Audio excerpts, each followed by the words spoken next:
Mic check, mic check, mic check. 1 2 1 2. We live, baby. All right.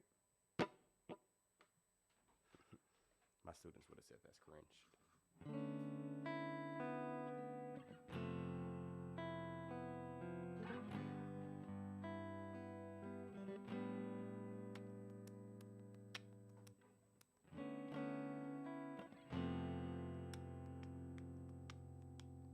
I gotta resize my windows so that I can see. I don't know why I be living like this. There we go. I have no idea if anybody's watching the live until they click on the chat.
That's how it's on.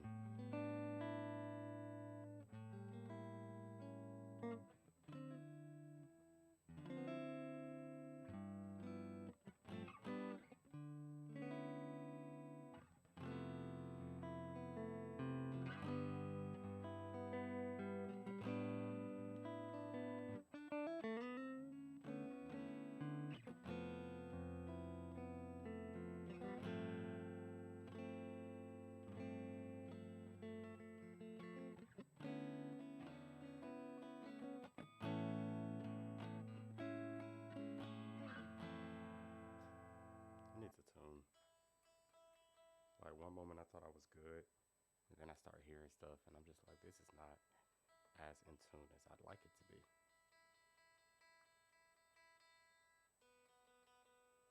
But you know, that's all good. It was not made to forever stay in tune. If it was, it wouldn't be as authentic. You know what I'm saying? Even though I'm not one to ever change to alternate tunings. I know a lot of people who tune to drop D or tune their guitar to E flat or things of that nature. I'm not one for too many alternate tunings. It slightly messes up my mindset. It's like I love it whenever you're playing songs that ask for it, but to think about it whenever you're playing songs that don't, it's too much of an adjustment for my mental to process. What up, though?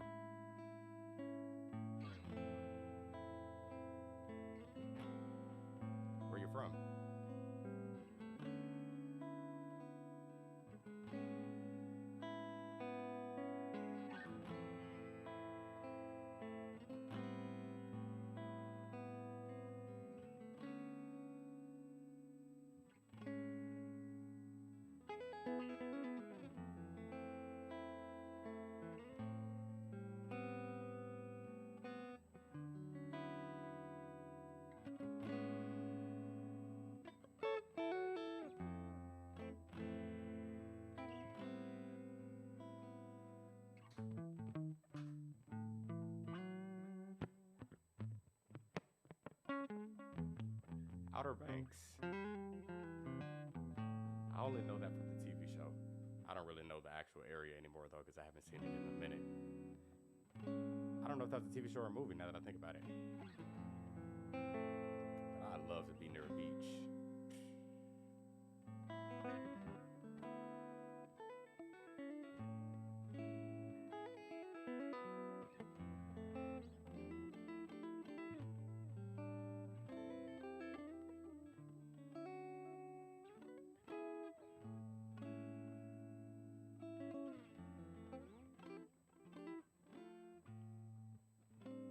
Thank you so much. I'm really still practicing.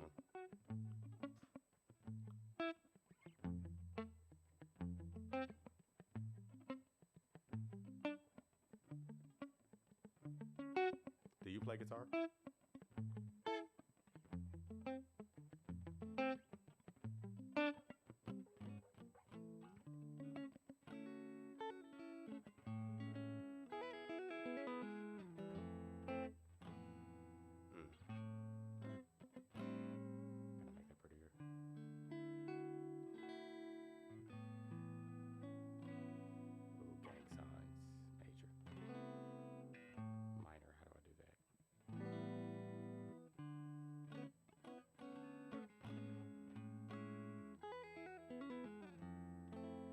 More into piano. I mean, you know, music is music.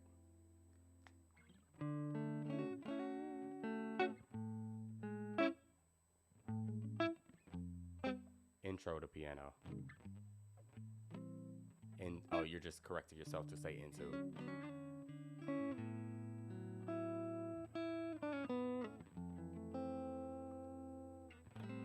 Yeah, music is music. I like piano. I like any instrument where you can play more than one note at the same time. I don't know if you're familiar with the term polyphonic, but phonic kind of means sound. And a lot of instruments like brass instruments or wind instruments like clarinet and saxophone and trumpet, all of those can only play one note at a time. But piano, guitar, those are polyphonic instruments. I feel like there's beauty in chords. You know what I'm saying?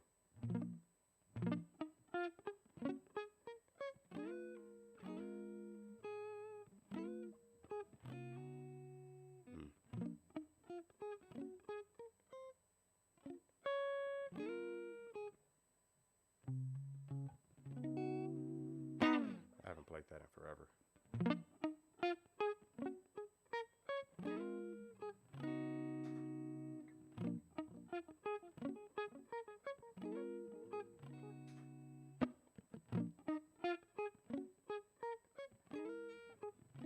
I actually have a lo-fi project out.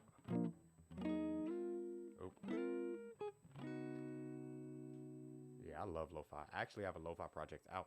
I might as well play along to it.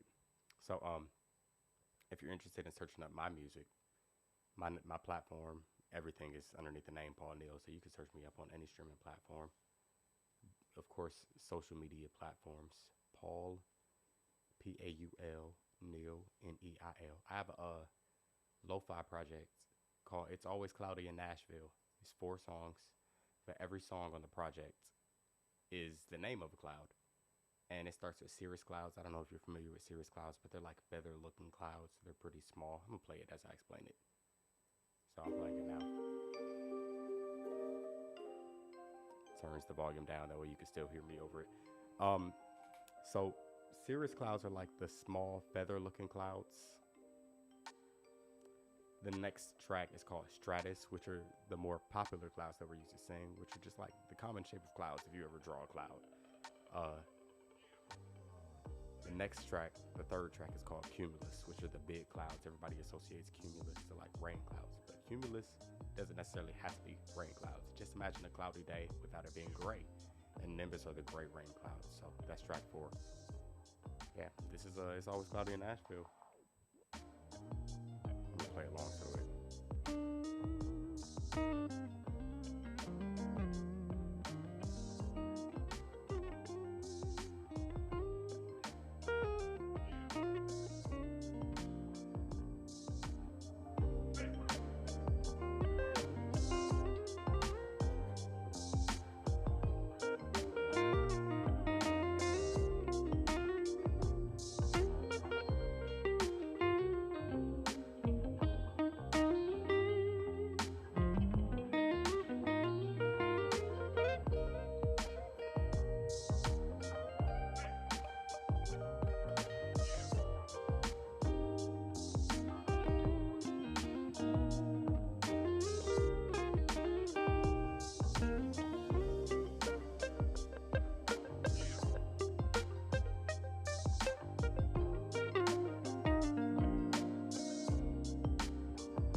Yeah, look it up though. Look it up.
Hey. If you are watching, you were listening to the sounds of Paul Neal, which is me, Paul Neal Music. This is track 2 from my lo-fi EP. It's called Nimbus. The project name is called Nimbus. Or the song name itself is called Nimbus. The project name is called It's Always Cloudy in Nashville. So if you like this, be sure to add it to your devices, whether you're on Apple Music, Spotify, YouTube Music, for the people who don't want to pay for a streaming platform. I know about music.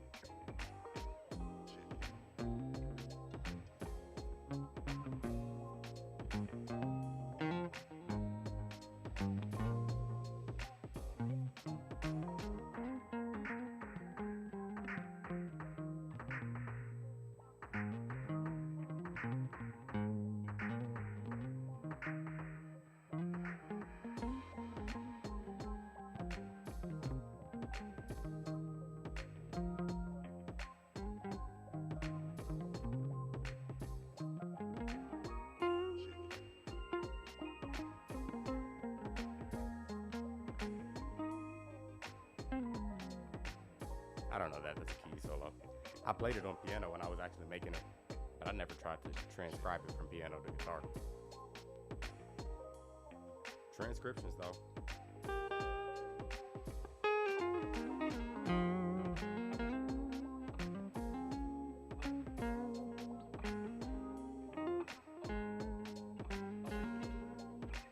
You can't get scammed unless you allow yourself to get scammed.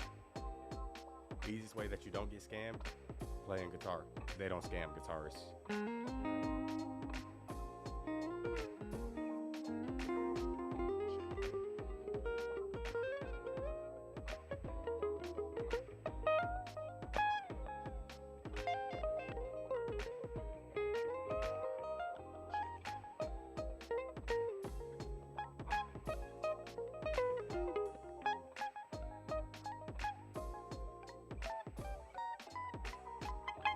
Couldn't find that. That's all the way up there. Like, I ain't never played past my cutaway. Polyphia don't really listen too much. Polyphia be doing all that math rock crazy stuff. It's solid, but are you a guitarist though? You listen to Polyphia often? I could give Polyphia their respect. I love their music. I can't listen to like more than 2 songs in a row though. Polyphia playing God. Everybody loves that song. You seen them play it live?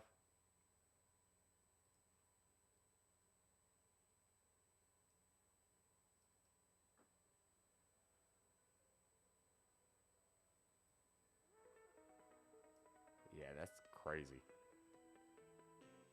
I'm just be real with you. They are a different breed of guitarists in that group. different breed of guitarist.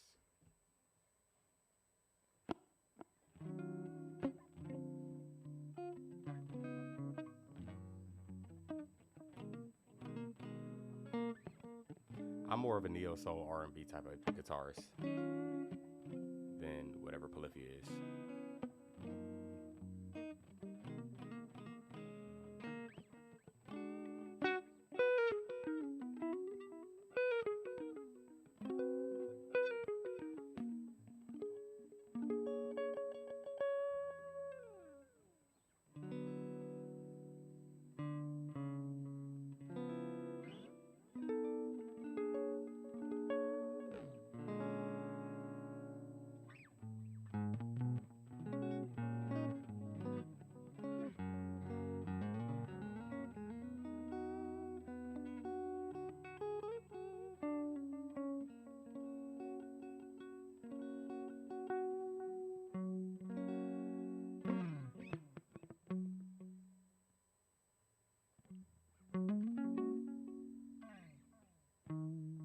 What do I feel like playing?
my devices ain't charging.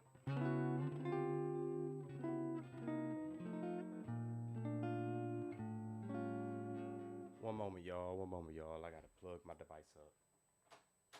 Nervous. Sitting here thinking it's gonna turn off on me. Please don't turn off. Ooh, it's at 1%. That is not good. Plugged it up. That's how you do it. There we go. I'll take 1% as long as you're charging. Cool.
not into rock and roll, but But that is how I started playing guitar.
Eli, the YouTube guy. Thank you for the question. What's the guitar I always wanted when I first started? Or when I started? I want to say we never had an electric guitar in the house when I started. So I started in elementary school, around the cusp of elementary school, middle school. I would say maybe third grade. I started in second or third grade. But by the time I got into fifth grade, I joined the band. So I kind of put the guitar down. When I started, I was playing piano and guitar around the same time. I doubt y'all can see my, ooh, the slide out. Okay, cool. I was playing piano and guitar around the same time when I first started. But I wasn't really taking guitar serious. We just had an acoustic guitar at the house. My brother was taking lessons. My brother knew he wanted to be a rock star when he grew up. So a lot of my story is influenced by him. He was listening to rock music, and I'm 4 years younger, so anything that happened in the house, I was just naturally influenced by. So I was on a hand-me-down acoustic guitar. A first act acoustic guitar. He had an acoustic guitar and a bass guitar at home, electric bass, obviously. It was a 4-string bass, and he was playing both of the instruments. And I always just thought electric guitar was so cool. Like, our friends had electric guitars, but I didn't have one. We had skateboards. We were all doing the whole, like, we were living that lifestyle, if you know what I'm talking about. So, yeah, I always wanted an electric guitar when I first got started. But I always thought they were just so expensive, or I didn't know much about them. So I kind of feared getting one. But now I have three and a half, technically 3.5 electric guitars. All of them are different types. This is look like a Jazz Master body, but the bridge and the pickup and the headstock and the neck, the whole configuration comes from a Telecaster. So we call it a Telemaster, not a Jazz Master, or not a Telecaster, but a Telemaster. That's my favorite guitar to play on. I also got a Strat copy. It's not really a Strat, but it's by Squier, which is a subsidiary of Fender, so it's still technically a Strat. And I got this Rockstar guitar behind me. Jackson, that might be the J2 series. But yeah, those are the guitars I always wanted when I first started. And I appreciate you for asking me a question, because this is supposed to be a guitar Q&A, but it looked like it's really just a guitar showcase. People just watching me play. So, and I don't mind people watching me play, but I love having conversations. So if y'all want to have a conversation, let's do it.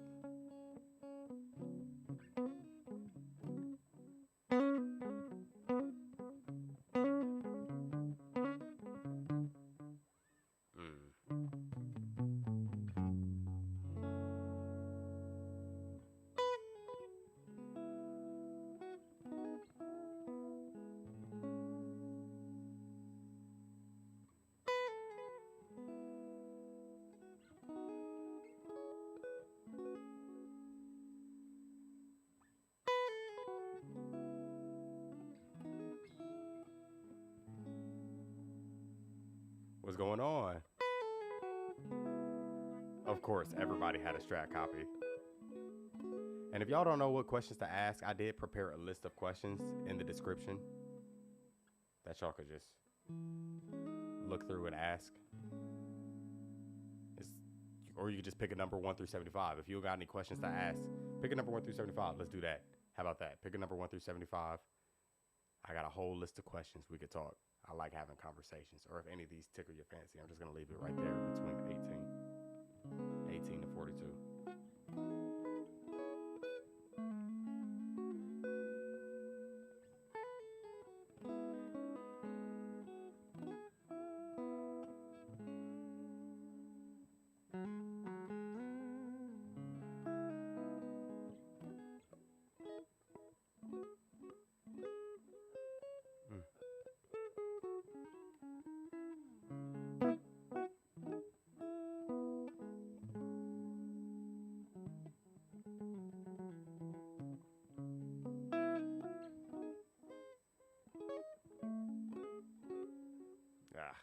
I hate when I start messing up, playing random. I wouldn't even say mess ups because mistakes aren't real, but if they're unintentional, then technically it's a mistake.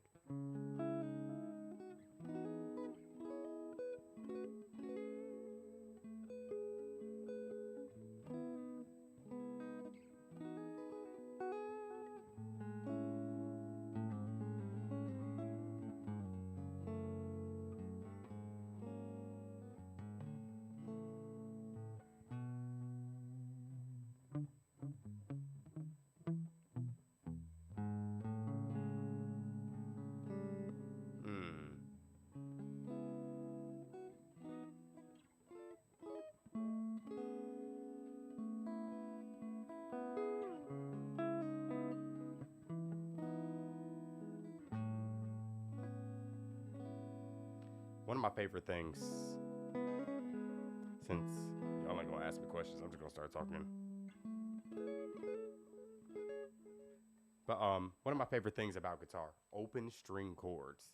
Like, I don't just mean open chords. Usually when people think open chords, they think these box, boring, C shape, G shape, E, A, and D shape. They think of those, not even shapes, open string chords.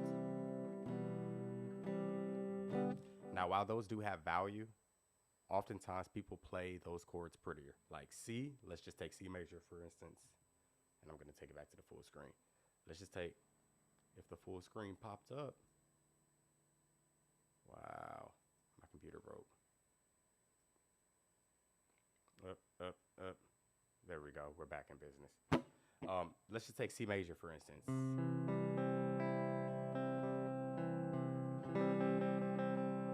You can make that prettier by taking your index finger off of the B string. Now it makes it a C major 7.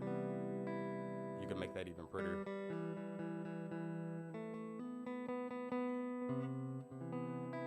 I'm making it a C major 9. So I replaced my ring finger with my middle finger. My middle finger was on the 2nd fret, but now it's my index finger. So now instead of playing 3, 2, open, 1, now I'm playing 2, 1. This open string, I have now put down my pinky on the 4th fret. Uh-oh, somebody's getting a new guitar, Chelsea. That's love. I like, just because you got a new guitar, I think I might get a new guitar too. Do you know what kind you got? Acoustic, electric? What brand did you get? But yes, back to the C major pretty chord. Right there, I got the 3rd fret of A, the 2nd fret of D, and the 4th fret of G. I could just let the B string and E string ring. And that's pretty. This shape, just playing 3, 2, 4, is movable. I could take that up to 5, 4, 6. I could take it up to all of those. Those are my favorite type of chords. Electric Squire. Yeah, I got an electric Squire in the living room. That was my first electric that I kept up with. My other one got stolen. What color did you get? And the Squire is a great guitar. You gotta get it set up when you get the opportunity to. So take it to like a guitar person, a guitar shop or something, and ask them if they could set up your guitar. That way it's at its peak optimum playability, if you know what I'm saying. So that's open string chords. I like to do the 7th fret with that shape. That's 7, 6, 8 being pressed down on the A string, D string, and G string. So 7 of A, 6 of D, 8 of G. And then I take it up to 12, 11, 13. That's pretty. It reminds me of Good Days by SZA. Good days on my mind. Second. I don't know the words.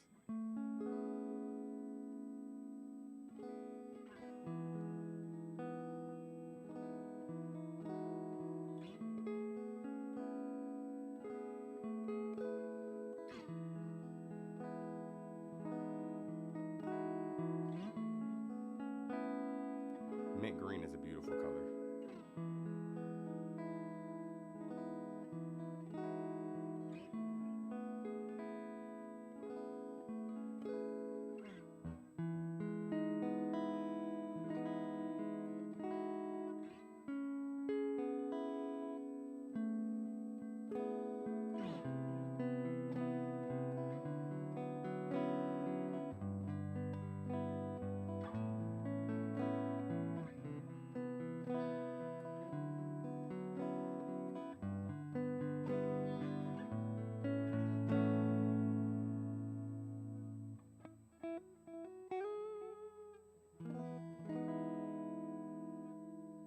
I'm using a Dunlop 96 millimeter right now. I like heavy picks. I actually, the last time that I bought picks, I bought customized picks from D'Addario, however you pronounce their brand name. They have a pick customizer. You could buy a custom set of picks. I want to say it's like anywhere from $30 to $50 for 100 picks or so. So I customized it, put my brand on it, just so that I could just have a whole bunch of picks. Put my guitar logo on it, my name on it, and I just had a whole bunch of picks. I'm down to like my last 20 of those, so I probably should buy another pack. But I bought them about 2 years ago, so I would think that's pretty good for guitarists that lose their picks all the time. Do y'all lose y'all picks when y'all have picks?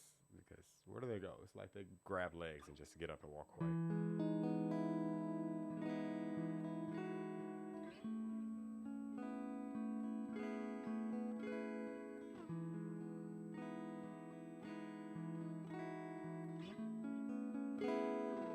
What's your favorite genre? What is your favorite genre?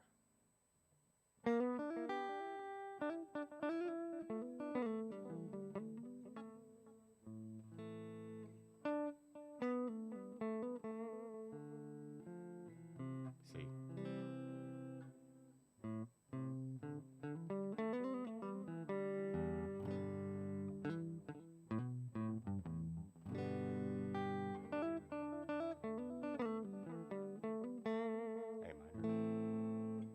A minor. To C.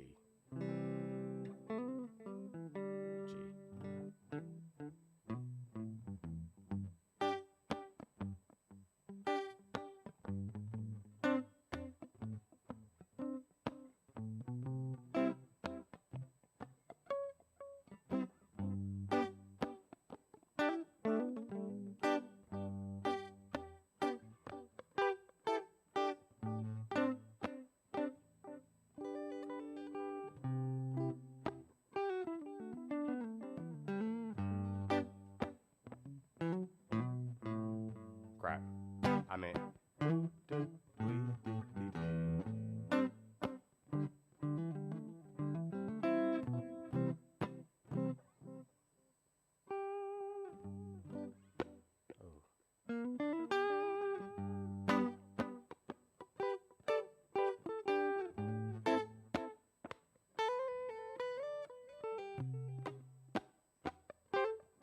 Nope, that doesn't sound good.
How could I play that? There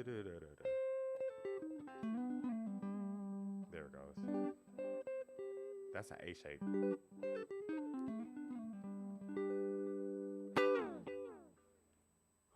That is the kind of pick that I'm using. They go to another universe with the most insane looking guitars. Who are you talking about with the most insane looking guitars? Are you talking about Squire? Because Squire guitars are kind of mid, in my opinion. Like, they look just like any other guitar. One of my favorite guitar companies. Oh, I wish I could remember their name. I think it starts with a C. I'm finna have to look it up. Guitar companies. That is not a good way to look it up. Not Chord, not Taylor.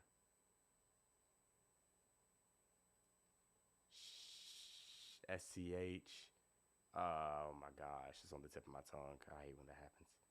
Guitar companies, SCH. Is it Schecter? Let me look it up. Images, Schecter. Schecter makes. This is not Schecter.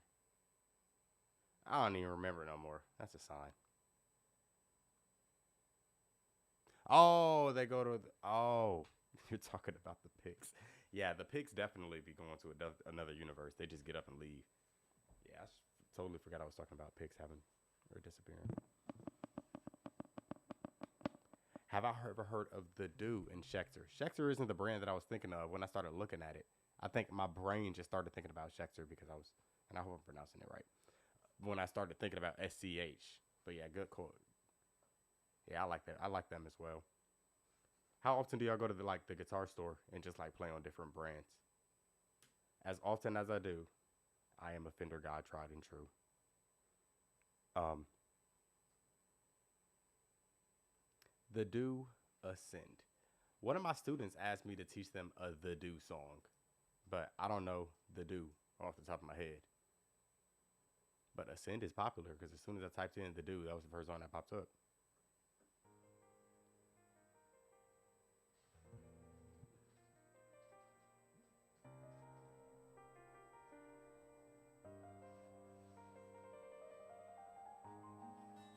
Oh, yeah, I've heard this.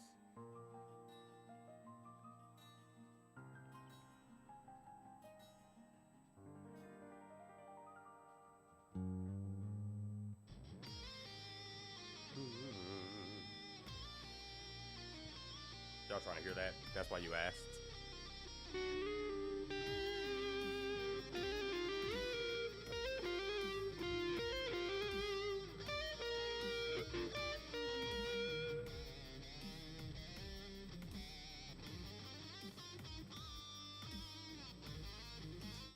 I'll probably be able to play about like 70% of that. I am not a shredder. I can play fast, but people who play whole lines of speed, because I just know this is going to speed up and speed up and speed up because I have heard this song before, but I'm not that type of guitarist yet. If I desire to become that type of guitarist, I will, but it's not in my forefront at the moment.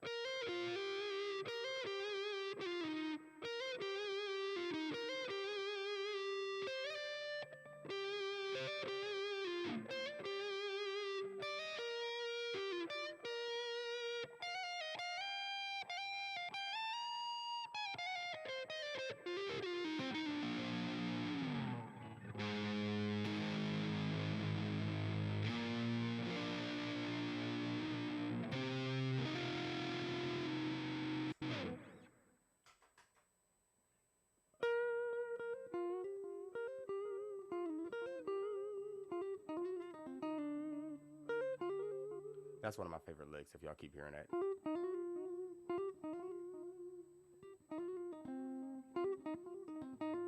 And those two. If y'all hear that, just know that's just because that's me saying my language. That's me talking my language. I'm used to doing that whenever I play any line. And I'm just looking for a comfortable way out of it. That's what I do. You only go to the guitar store a few times a year when you're buying new strings. You only mess with the extended range guitars as you only own 6 strings. That's a concept. You feel like you already have that type of guitar, so why would you mess around with that type of guitar again?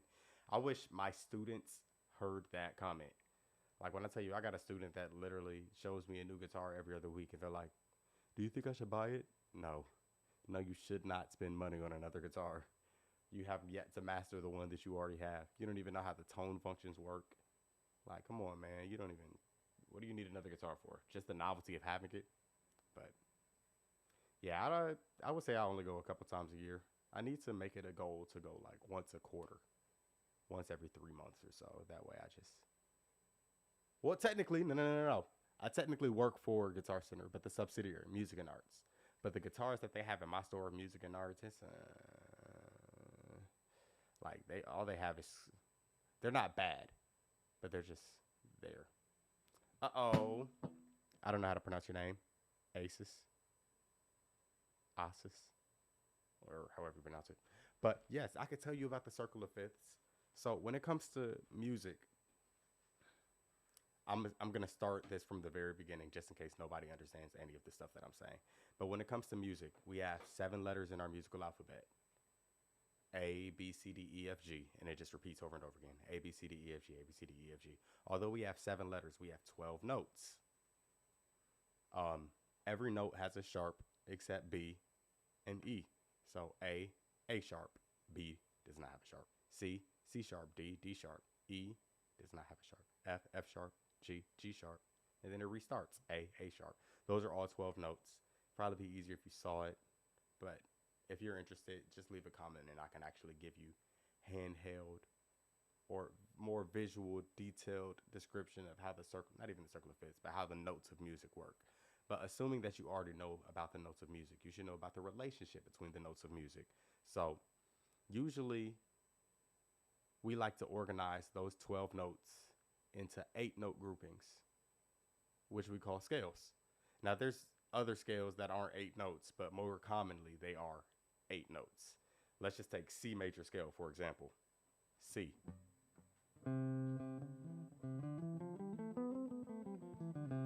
Let me make sure I turn off this delay, that way it doesn't get fuddled. So when it comes to C, or when it comes to any scale, you have to know your scales by note names, by numbers, by shapes, especially as guitars, you got to know them by shapes because there's so many different places you can play it. I just started it with my index finger, now I'm starting with the pinky. And that plays a factor. Oh. I messed that up.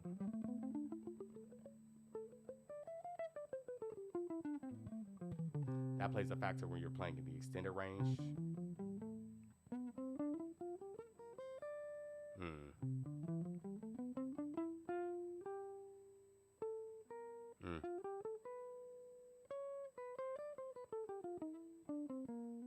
Come on, Paul.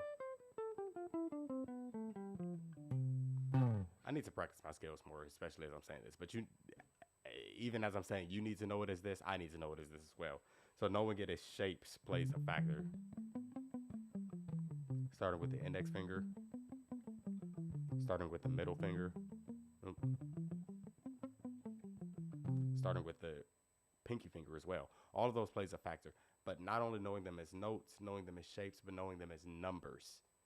Oftentimes, if you're a singer too, you should know them as solfege. Do, re, mi, fa, sol, la, ti, do. But as we talk about it, the circle of fifths stems from knowing it as numbers. So instead of saying do, re, mi, fa, sol, la, ti, do, you're going to say 1, 2, 3, 4, 5, 6, 7, 8, 7, 6, 5, 4, 3, 2, 1. This is called the circle of fifths because now you're going to emphasize the 5th note every single time and go in that circle. So 1, 2, 3, 4, 5. And by emphasize, I mean tonicize. Now your 5th note is your new 1st note. So if you're practicing your scales, you can go in the order of always going to the 5th note to be your new 1st note. So if I was playing C major scale first, 1, 2, 3, 4, 5, 6, 7, 8, 7, 6, 5, 4, 3, 2, 1. 5 would be the next scale that I go to. 1, 2, 3, 4, 5, 6, 7, 8, 7, 6, 5, 4, 3, 2, 1. Now this is the 1, 1, 2, 3, 4, 5. This 5 is the new 1. And I'm going to take it down an octave. I'm going to take it down the guitar too, so that it's easier for me. 1, 2, 3, 4, 5. This would be the new 1. 6, 7, 8, 7, 6, 5, 4, 3, 2, 1, 5. This is the new 1. 1, 2, 3, 4, 5. 1, 2, 3, 4, 5. This is the new one. And that's you usually use that to go in a sequence of practicing certain things or just understanding how your notes are spaced out. So when I was just saying numbers, I was talking specifically about scale degrees. And it's very good to know your notes or to know your scales by degree, which is knowing them by number.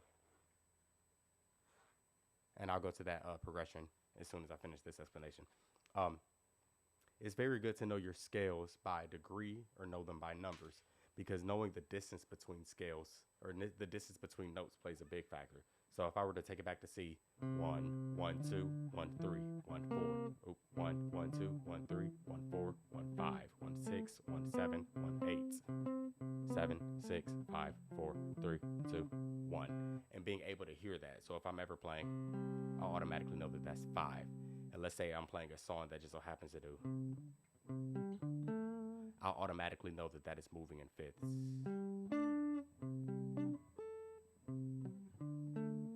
It helps in the long run, especially as you are identifying intervals when you are playing songs. And there's a genuinely scientific, theoretical aspect of how to truly explain the circle of fifths, which helps you learn all aspects of knowing knowing your notes or knowing your shapes and things of that nature. So when I just explained it, I only used the numbers. But if I were to talk about it in notes, the notes that I used 1, 2, 3, 4, 5, 6, 7, 8 in C major scale is C, D, E, F, G, A, B, C. The fifth note is G, C, D, E, F, G. 1, 2, 3, 4, 5. So the new scale is G, G. If I were to talk about G major scale,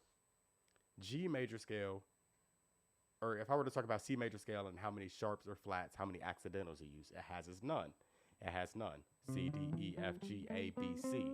But once I go to the fifth note as the first note, once I make that fifth note my new starting note, G, and I start on G major scale, G actually introduces its first sharp.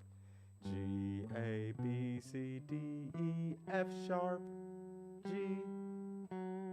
And this stems from knowing the distance between notes. So you have to know your scale formula, which is half steps and whole steps. And it can get very complicated to truly explain unless I know that you know all of these things. So I feel like it's better to have these conversations when we're actually having a verbal conversation. So if you could join the live and we could have a conversation, or if you wanted to schedule a Zoom meeting or a lesson or anything of that nature, and we're actually conversing back and forth, I could answer specific questions based off of the explanation that I'm teaching rather than just teaching it, assuming that you know things or breezing through things that you should know in order to truly comprehend what I'm saying. But to continue that explanation, C has one sharp. You go to the 5, that's G. C has no sharps. You go to the 5, that's G. G has one sharp. That sharp is F sharp. F sharp, G. You go to that 5, is D. D has 2 sharps. I don't know if people could join lives on YouTube. Has that ever happened before? Can people join lives on YouTube? I've never joined a live on YouTube, so if not, then we can, it'd just be better for you to schedule a call with me. Just email me, or email me. That would be the easiest method. My email is contact@paulneilmusic. Contact. Can I type it in the chat? Yes, I can. contact@paulneilmusic.com. So it's very simple. Contact at the name of the channel, and you'll be able to contact me. I can send you any resources and things of that nature. But to go on to your second question, all right, let's make up a progression of C, A minor, F, and E. How are you going to improvise once it hits E major and you mean solo? I wish I had a loop set up. So let's try to do that. One moment. What am I using my pod go?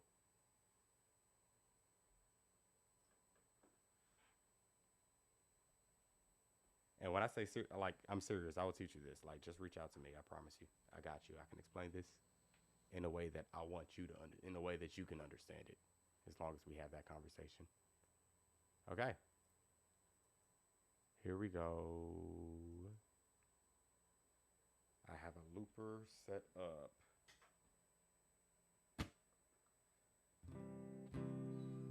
The volume of this is just drastically decreased. There we go. And I still want some reverb just because I like reverb.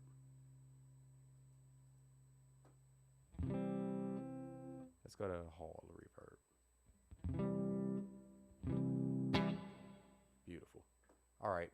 And back to the chat just so that I can read your question. You said C major, A minor, F, and E.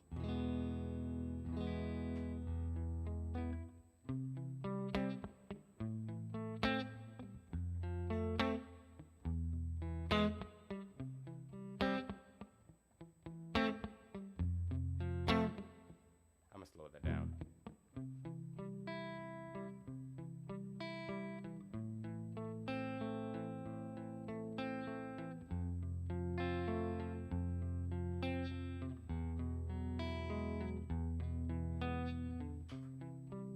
I'm recording the loop now.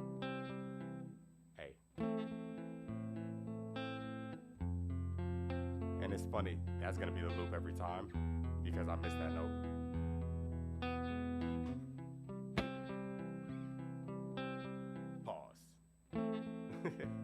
Oh well. So this is in the key of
I approach improv a lot about feel. Like what just feels natural when I play this. Like the first chord being C major. If I played a C sharp, it just would not feel right to me. Like if I started this with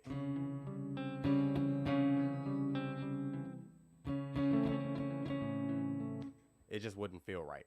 And it's mainly because it adds a lot of dissonance. Dissonance is not always bad, but it really just depends on your approach of how you're viewing the chord structure and how you want the melody and the harmonies to complement each other, right? So, since the first three chords, C major, how about I do it like this? Can I do it like this? How would I do this? One moment, y'all, because I can make this 1,000 times easier on both of us instead of you just trying to only process what I'm saying by me explaining things out loud. Okay, cool. So you can see my screen, sort of. Let's open a new page, create a new page. Can I verbally draw on this thing? Nope, but I could at least type. So the chords that we were using, right? The chord progression was C major, A minor, F major, and E major. So when we're using C major, we're using the notes C, E, and G.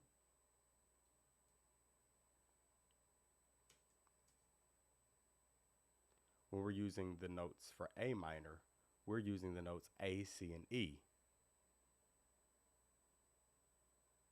Likewise, I just borrow from the E major and use another box of the circle of fourths. So 1, 4, and 6 reverse relation. I'm so confused. Oh, I'm gonna read that when I read that.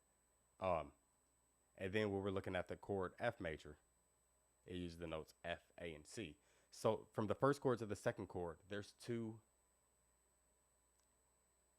how do you call it? There are two shared notes. And then if you look at the difference between the first chord and the second chord, G and A is only a whole step apart. So if we're playing the first chord and I end on G, I would just take it up to that A instead. So let's say this is the chord progression, and I'm gonna end on G to end on A.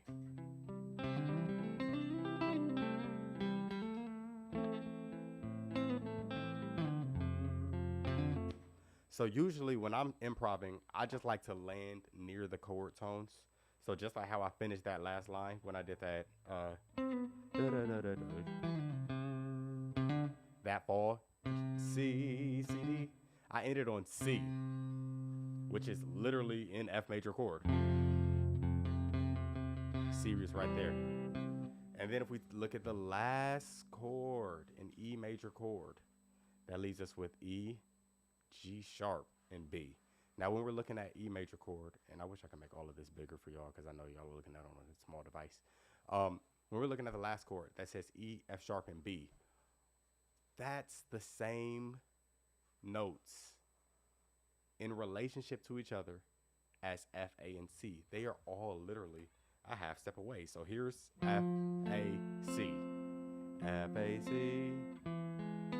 That's the same thing. So whatever line that you played on F, you could just take it down to E. And then if you're trying to make this correlate back to the C major chord, you're already using two notes that are half step away. B is a half step away from C, and G sharp is a half step away from G. So it's like you just have notes that you could use chromatic approaches to your example, to your benefit, right? So ended on A. Ended on B. This is B, and I can take it up to C. That's an E. To the F.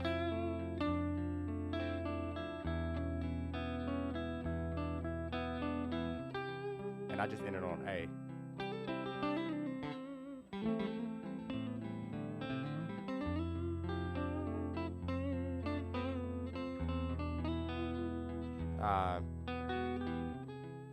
Sometimes it's like when I try to overly think about the notes, it doesn't make it as pretty, right? When I overly think of the notes, it doesn't make it as pretty. So oftentimes when I'm imagining how am I going to solo over a chord progression, I'm not even thinking notes. I'm not even thinking scales, even though I've conditioned my brain to know scale shapes and to know notes and things of that nature. I've practiced it heavily, but usually I just think about how vocalists do it.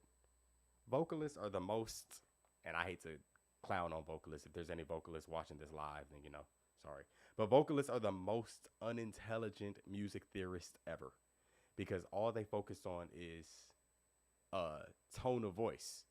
You know what I'm saying? They're not focused on the theory behind the music. They're not focused on the do, re, mi, fa, sols. They might think in solfege, but they're not thinking of what particular notes am I using when I'm talking about solfege. So, vocalists, they don't apply theory directly. They apply theory by emotion and by feeling and by what makes sense. So oftentimes they'll hear a chord progression like that and start singing.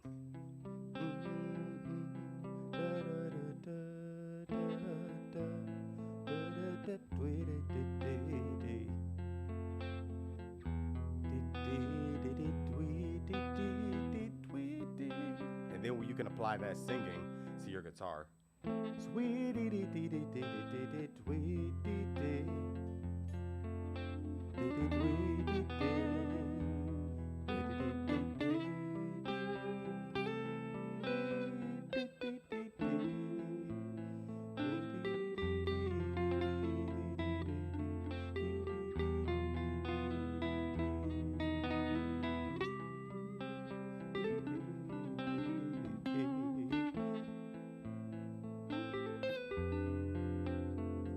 eventually you'll just, whatever you imagine you're playing is going to automatically correspond to your fingers, because you're going to be so used to how does the movement work, right?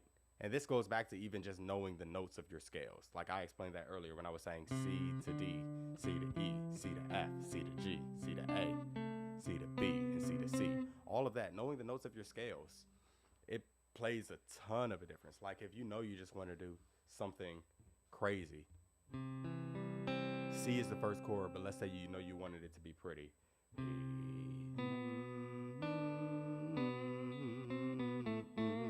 I know that's probably not as pretty with me singing in like the Barry White low register as I'm singing it, but oftentimes I whistle.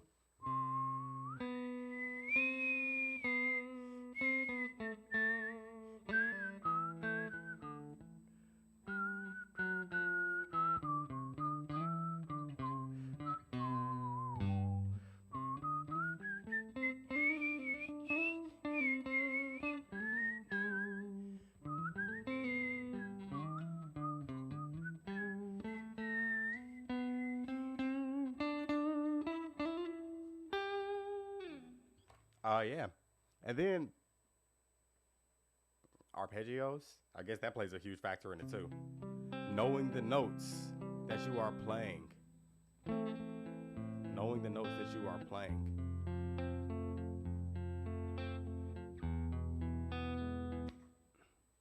So you mean we should be landing the notes near the location of its relative chords? Yes. Um, Slick. Yes and no. The reason why I said yes is because that's the easy way to go about it. Or the easiest way to go about it is to use the pentatonic scale, because most times the pentatonic scale is going to use all the notes in any chord progression that you're trying to use, as long as you focus on the pentatonic scale of that key. Most times, emphasis on most times. I know a lot of teachers just like to say, this is how it happens, do this, because this is how it works. Music is not always cut and dry. Just like that E major chord. Shouldn't have even been in that chord progression. It should have been E minor. If we were talking about what's natural to the chord progression, and that's by knowing your scales and knowing your chord scale, which is something that people also don't usually talk about. But we'll talk about that if you're interested. Just make sure you, yeah, a lot of people aren't the fan of the pentatonic, but it works. And it helps you truly understand your notes, understand your shapes, understand your navigation of the guitar. So a lot of the things that we do as musicians is just to connect the dots. This is something that I like to explain all the time. So any musicians in this chat, whether you play guitar or you don't, whether you're a beginner to guitar or not, every single time that you have a discussion or you're practicing or you're performing, you are placing points into your mental graph of what is going on when you play this instrument. Your brain is literally connecting dots of what is this and how did we do it? Can we do it again? Right? So you like to use triads to connect. Well, technically, the pentatonic scale can use triads. It depends on, let's say we're using C major, right? And I'm using the C major pentatonic. 1, 2, 3. That triad is in there. But it also includes the 5, the 2 and the 2 and the 6. So it really just like, it helps your melodic movement. But the premise that I was trying to say, every single time that you perform, every single time that you practice, your brain is literally trying to understand and comprehend what just happened. And the way how they do it, the way how our brain does it, it does it involuntarily. But it literally takes any new information and automatically files it to the closest match of the old information that's already in your brain. So just like you already have an understanding of pitch by the time that you're a baby, you can hear a male's voice and be like, oh, that's what a man sounds like. And you'll hear a female's voice and be like, oh, that's what a female sounds like. And then you'll just immediately know how pitch works, low pitch versus high pitch. It'll just happen for you. Same case for playing instruments. Once you practice your scales, once you play your chords, once you understand your inversions, once you understand this, you'll be able to connect those dots and understand how does it make sense in the manner that you want it to make sense of. So you're trying to use it to solo.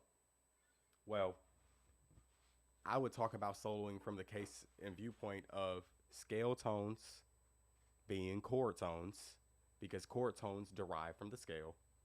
And the pentatonic just limits the amount of scale tones that you use.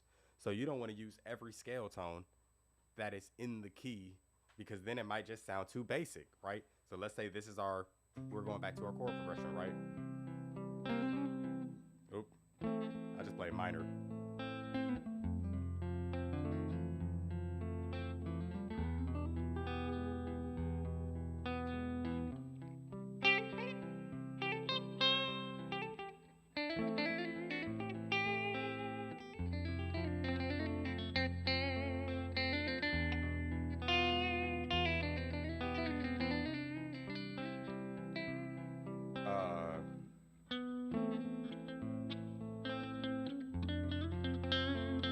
I'm only playing in the key of, right? But let's say I decide to play outside of the key a little bit. So here goes that C, and here goes that A.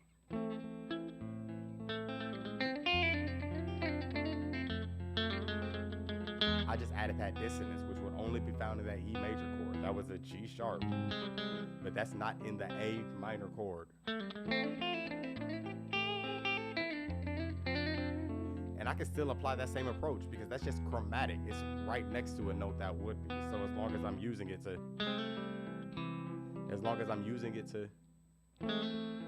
go to the chord tone, it seems favorable. But let's say I don't use it to go to the chord tone and I do it intentionally for dissonance, right?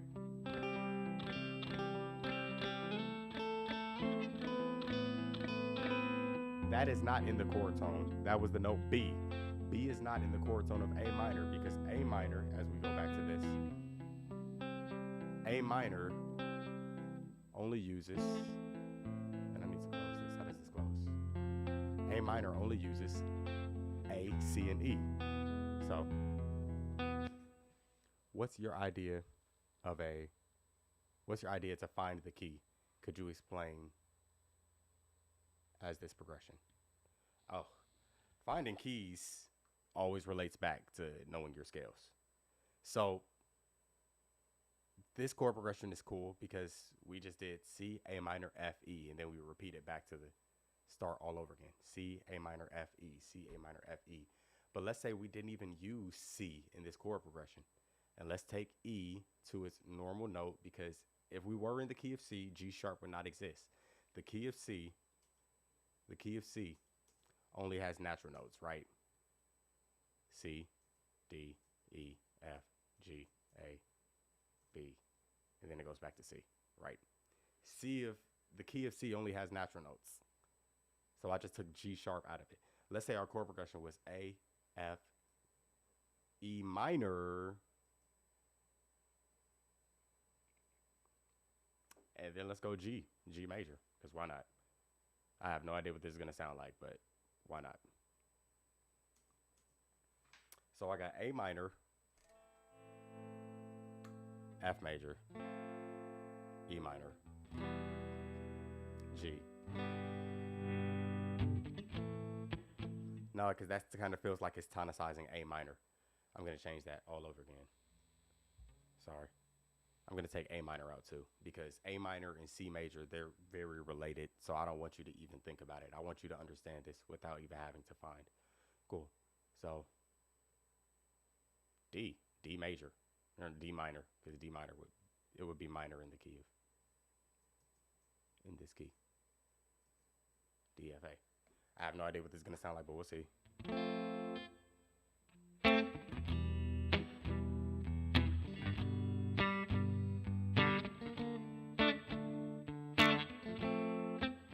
E7.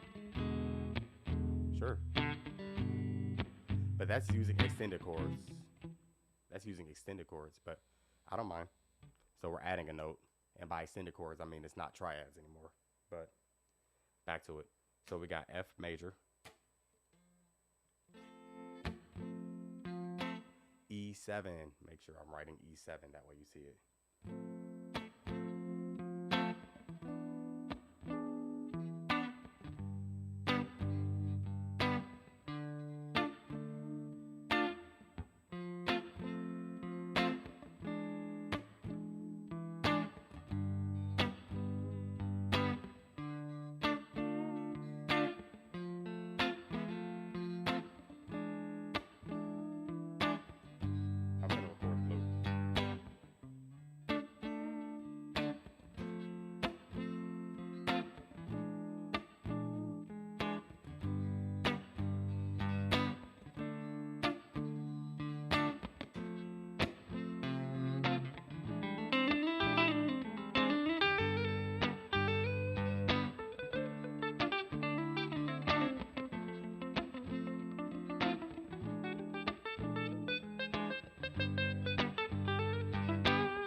So, although we're not using the key C, although we're not using C, if you look at the notes that are being used, all of these are all natural notes. F, A, C, E, G, B, and D. Those are literally all the natural notes. I just said all 7 letters. And it's ironic because that literally moves in the order of thirds. F, skip G, A, skip B, C, skip D, E, skip F, G, skip A, B, skip C, D. And then we're back to the top. That's funny how we just did that. And it's funny that you asked for E7 because you made me do this. So thanks. But all of these use all natural notes. So that means that technically C major is being used in this formula. Some people will look at this and think it's in the key of F, but if it's in the key of F, we will be using a B flat, which changes the entire progression. Now that is a half diminished, and this is a minor chord, right? And this is what it would sound, just drop my pick. This is what it would sound like instead. If we made this in the key of F, and let me write key of F underneath it, that way you can see the difference too. Visually see the difference. Key of F. F has 1 flat. F, G. And knowing your notes. Remember I said you should know your notes. It's your scales. You should know your scales by notes, by numbers, by shapes, all of that. Like it literally plays the world of a difference for you to know these things. But let's listen to the chord progression if it was different. Here's the original one. F major to E7 to G major to D minor. This is what it would sound like instead.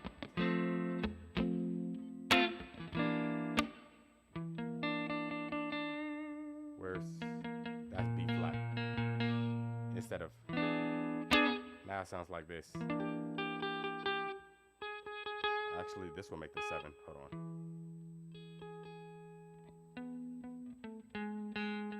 That's G. Am I confusing myself? E, B flat, E, B flat.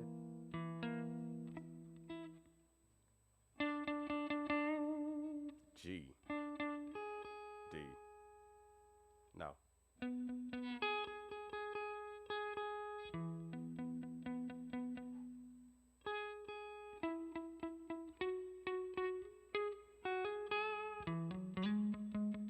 That's G. There goes D. That doesn't even sound right. Like that whole progression sounds crazy now.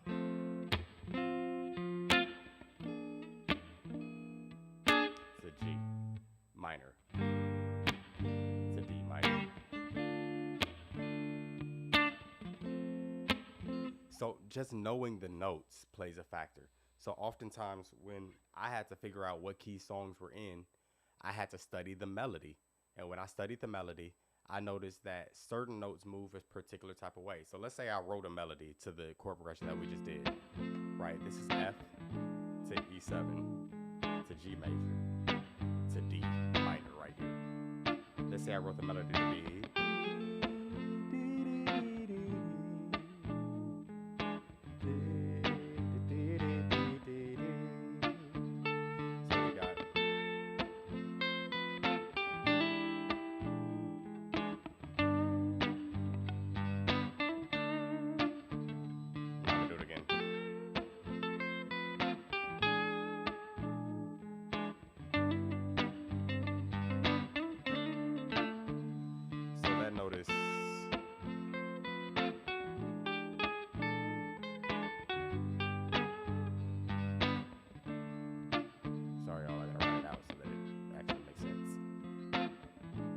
Melody.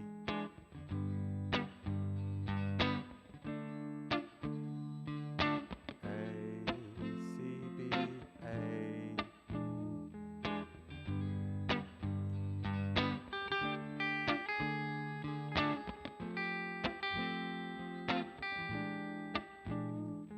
I am tripping. If we were doing an E7, that would be G sharp.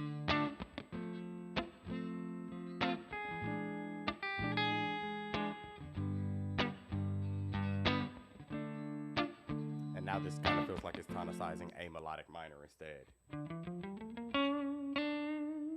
No, it doesn't. That's not A.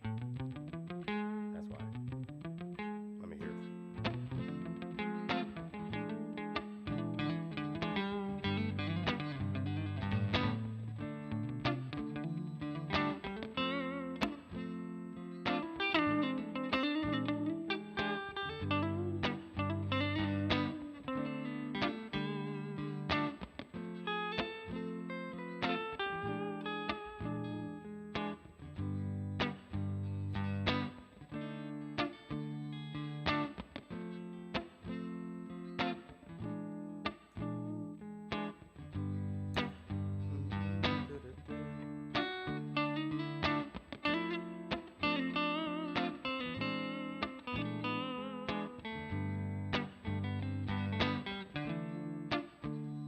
I'll change that melody.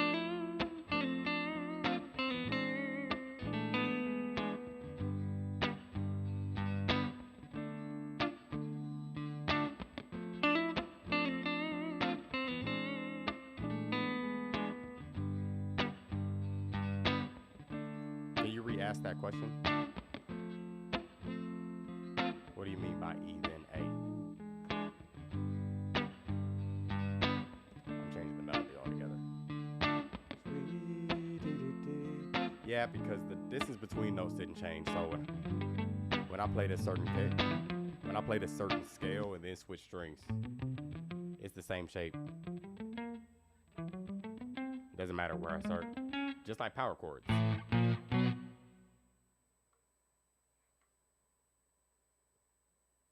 I think I'm even more confused by those questions now.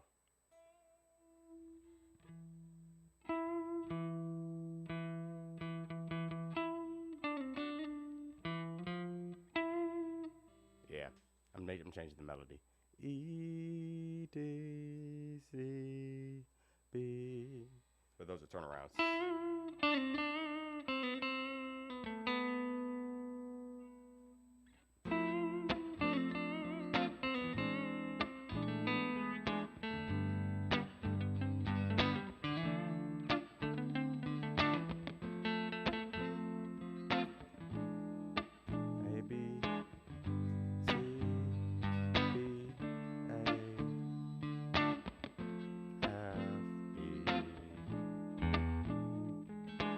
Yep.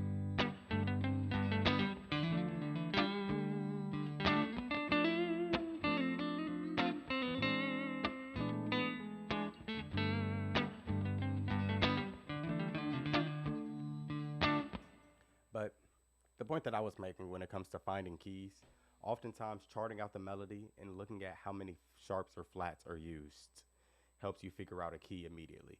When you notice that all the notes are natural, even if C is not being used, you know that the melody or the key of the song is being pulled from the key of C, technically. Now, they could be played in a different mode, but even modes all share the same notes relative to the Ionian key or the Ionian mode, letting you know the original key of the song.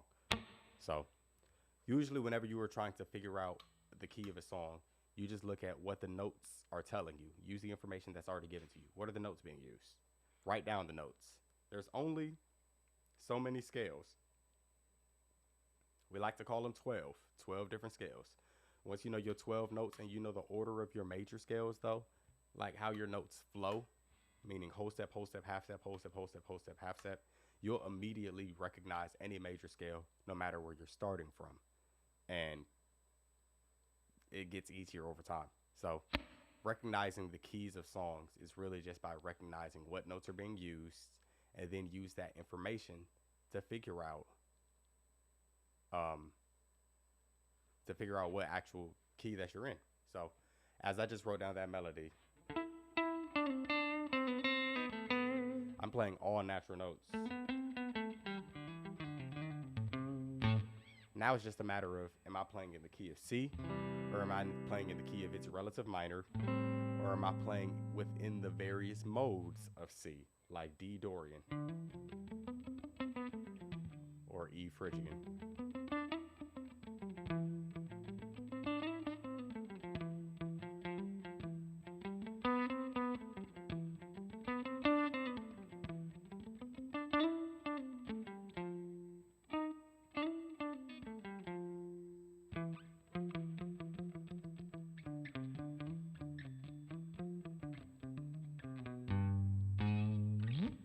Yeah, music can get very, very, very, very, very complicated. But I like to think that music is relatively simple. Like, learn the melody, learn the harmony, learn the style, and music can be as simple as that. Somebody in the chat asked me if I could play Nirvana. I don't even know if you're still here, but if you are still here, I could play.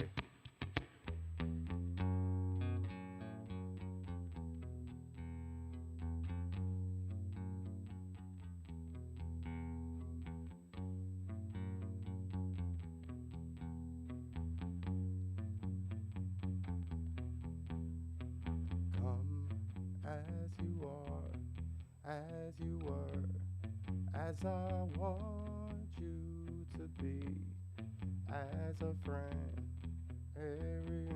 Don't know the words.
That's hard to play all those parts at the same time. I could have looped that. The fact that you got like a looper pedal. Your guitar also looks like a Mustang child. Like the Fender Mustang? Now I'm interested.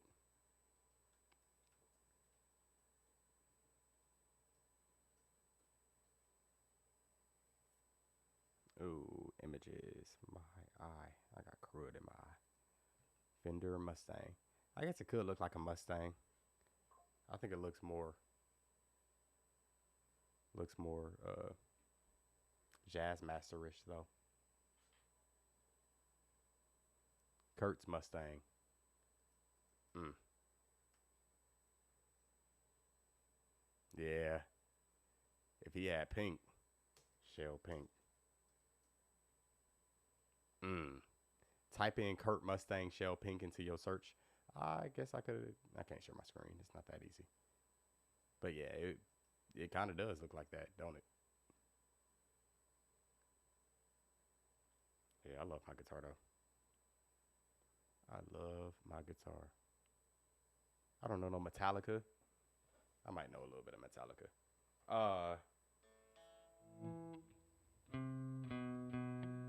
The only I learned this as a kid. Okay, I haven't played it since then.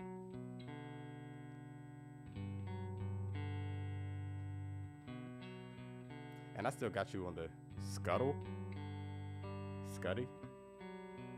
I don't know what that is, but I'm gonna look it up though.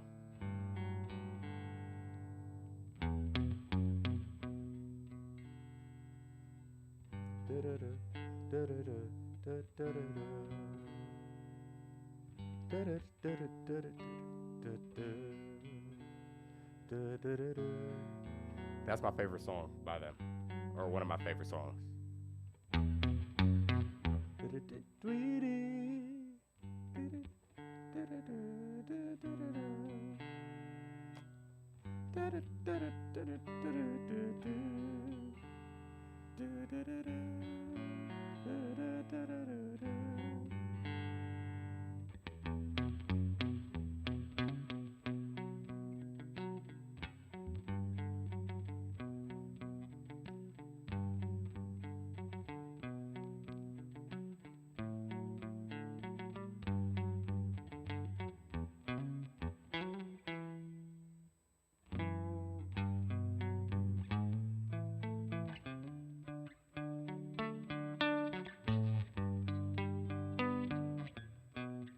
Okay.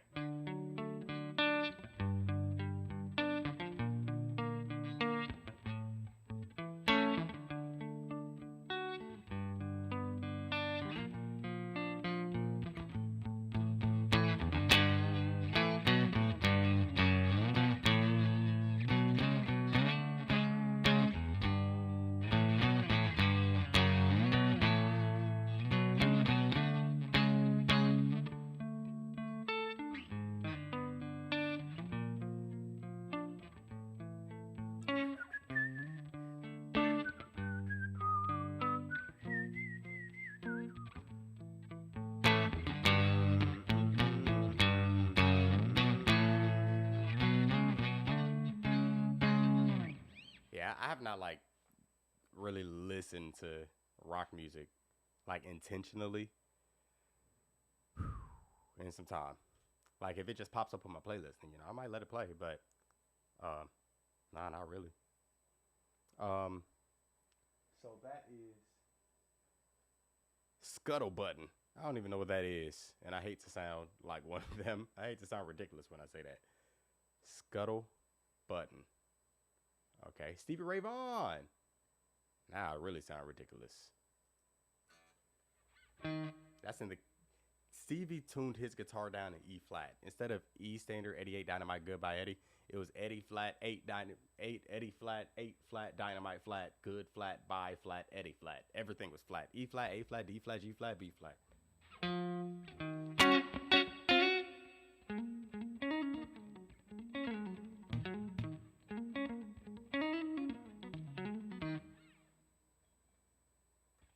Yeah, I don't know what he just played. But that was close. The chord progression though.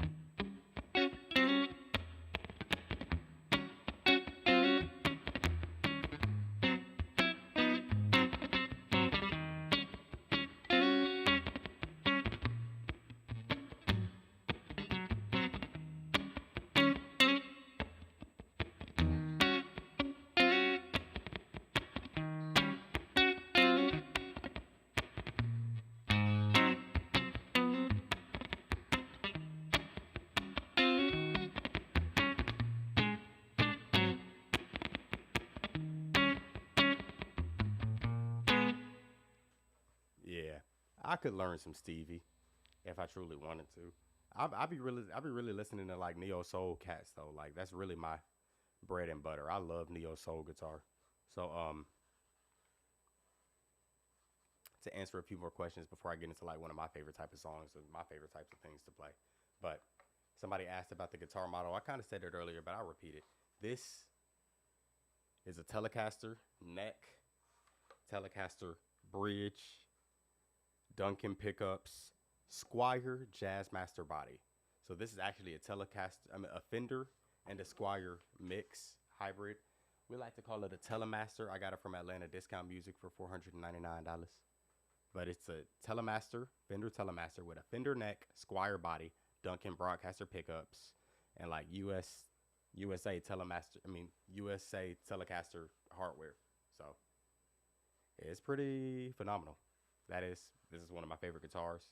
They don't sell this guitar anywhere. They don't make this guitar anywhere. It's a custom build.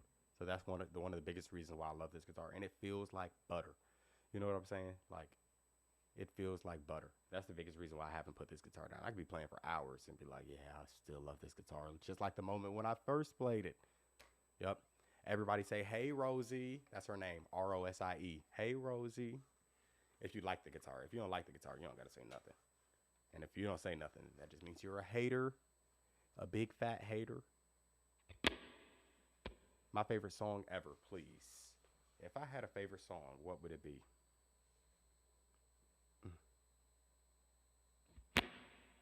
Uh,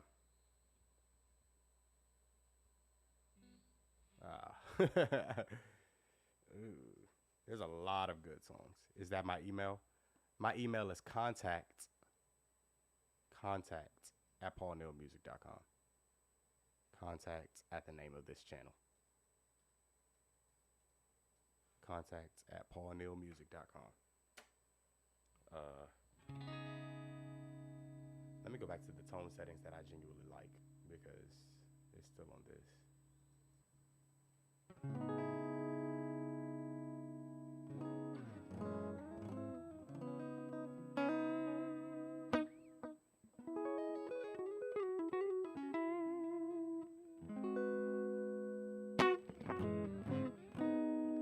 This is a song that I wrote, and this is kind of like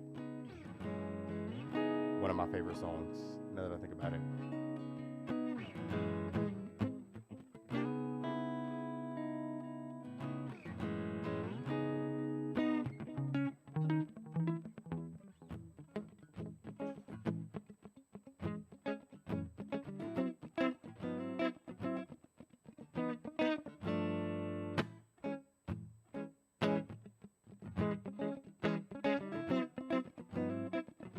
That's the guitar part, the bass line.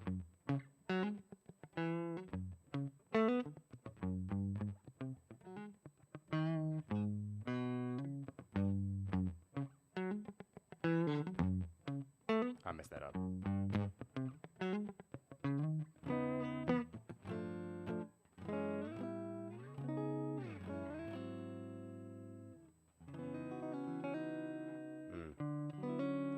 I'm gonna play the real song and jam along to the real song. If y'all value this song, y'all can find it on any streaming platform, any of them.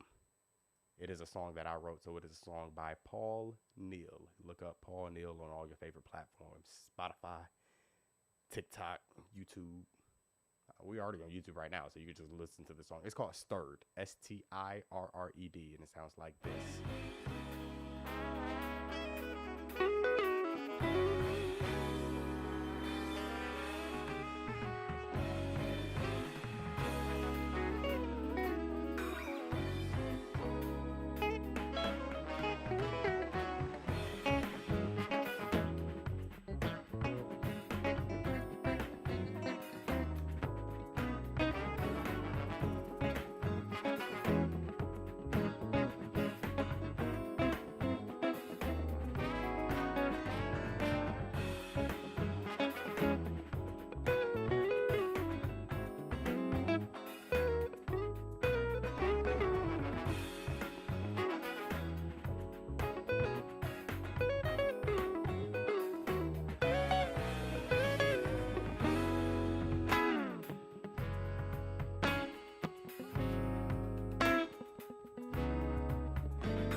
Again, the name of that song is called Stirred. I am the one playing guitar, bass, keys, trombone. I collaborated with a good friend of mine. His name is DP on the saxophone. And a solid brother of mine, Deontay Hillman, who's currently playing this drum solo.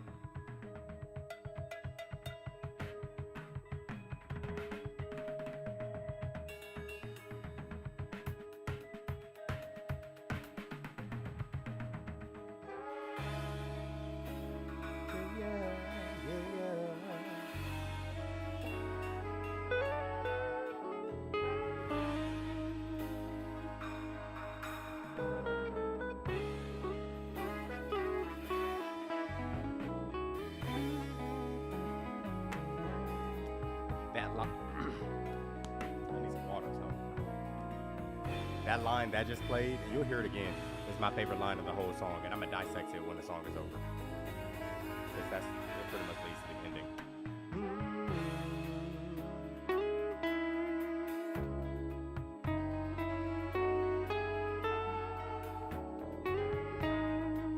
This is the line that I'm talking about. Keys, horns, bass. That is smooth. Like what? It's like passing the baton.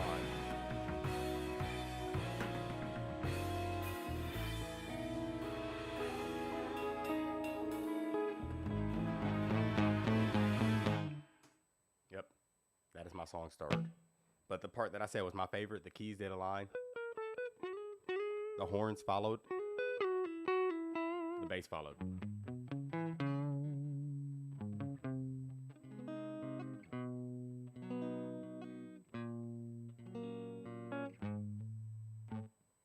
Oh, how do I play that?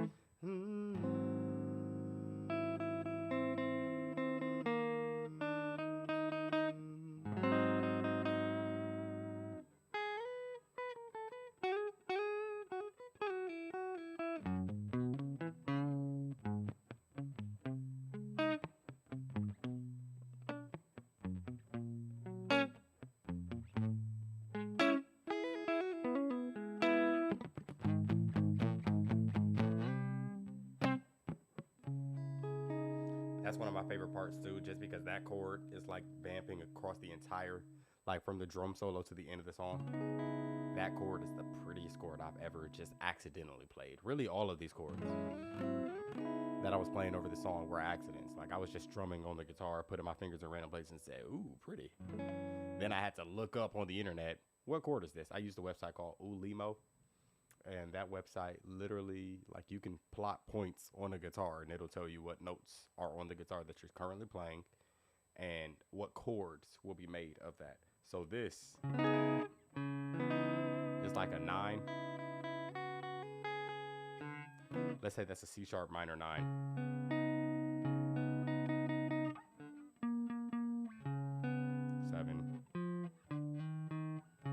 That's the 9. That's the 5. Yeah, that's a minor 9. That's pretty. And the reason why I like it is because the open string, the high pitch E string, usually when you think of the high pitch E string, that's the highest string that you're usually playing. So you think it's the highest note. But no. The B string is playing a C. No. It's playing the G sharp. And then it goes to the note right before E. So it's playing literally tension because these two notes. Oh, that's not right. Are right next to each other. And taken out of context, you're just cringing. But let's make it pretty. And this being on top, that G sharp, icing on the cake. So usually when I'm playing it,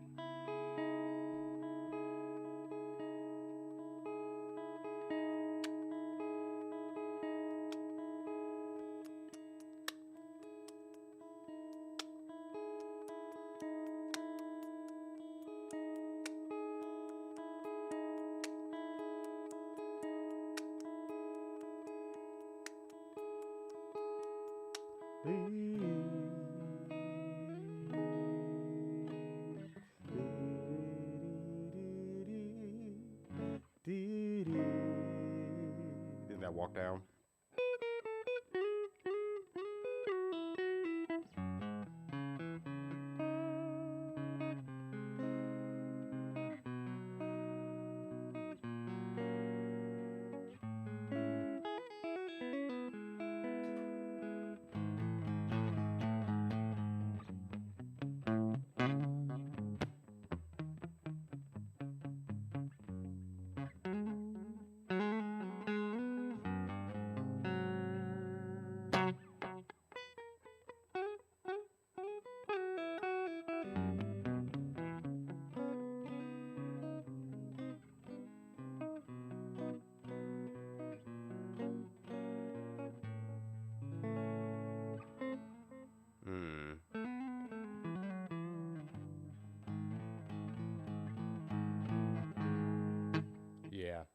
those chords are quite intriguing. But all of my songs, for the most part, have like really interesting, eclectic chords. Like that's something that I'm really big on when I'm writing music. Like the most recent song that I wrote is called Apathy, and it has nothing but tension with these two strings ringing. Oh, pretty much the entire song.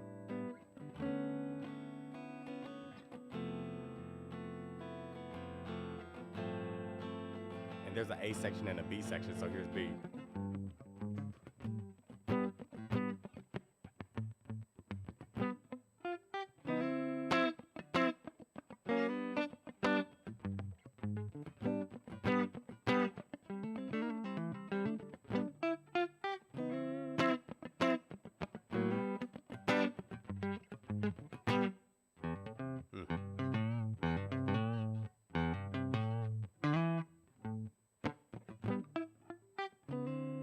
I be making mistakes, and I still be trying to catch it.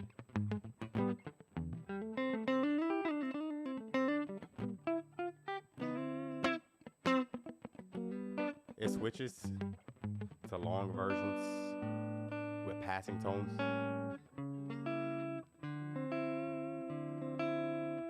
Extensions, passing tones.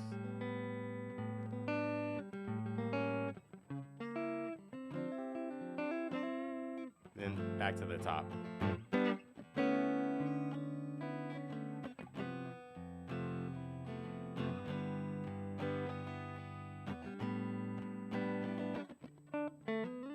That's not in the song, but I try to play it every time.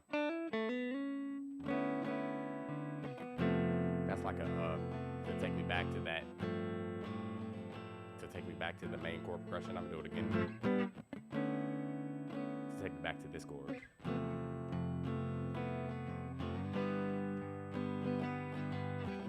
Like I could go directly to it, but I feel like that just adds, especially when you have some delay on. I just turned on the delay. So this.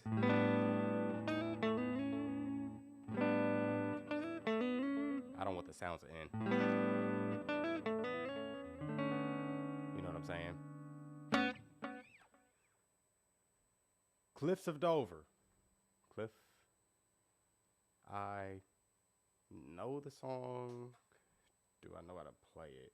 Like, that's one of those songs that I also have not played since, you know, being a kid. Eric Johnson, no. Eric Johnson.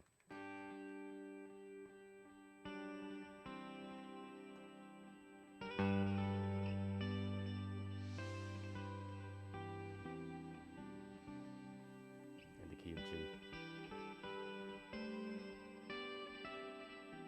I don't remember this to save my life. If somebody put a gun to my head and said, play this song, I'd get shot.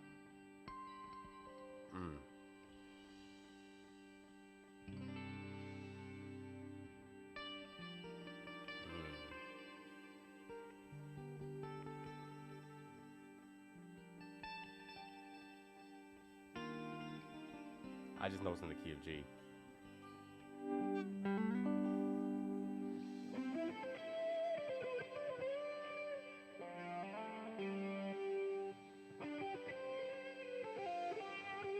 Yeah, got to.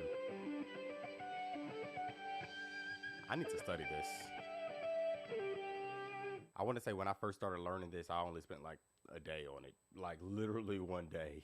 And this was way past my skill level at the time when I tried to learn it. I'm pretty sure I could pull this off now, but you ever just tried to learn something that you know you had no business, no good or well trying to learn that? Like, come on now, you know you. That was me when I tried to learn this. Like, I didn't even have an electric guitar.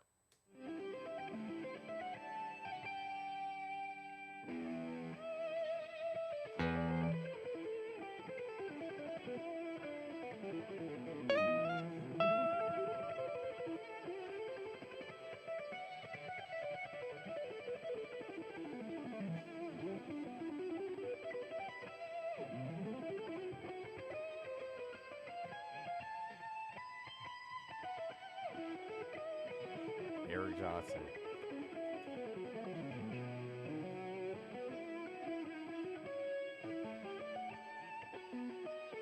the live version.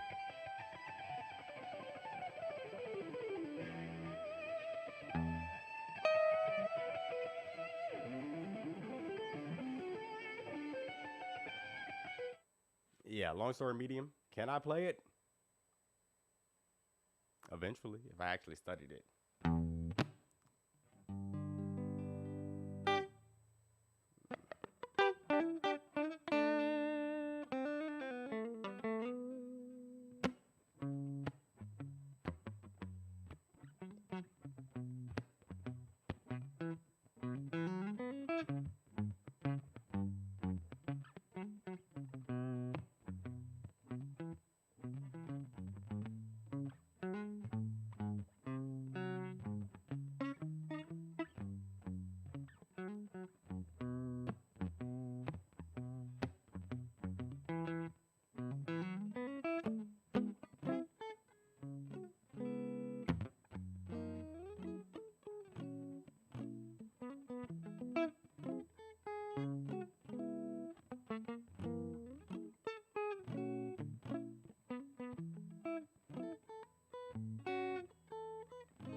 That's 5/4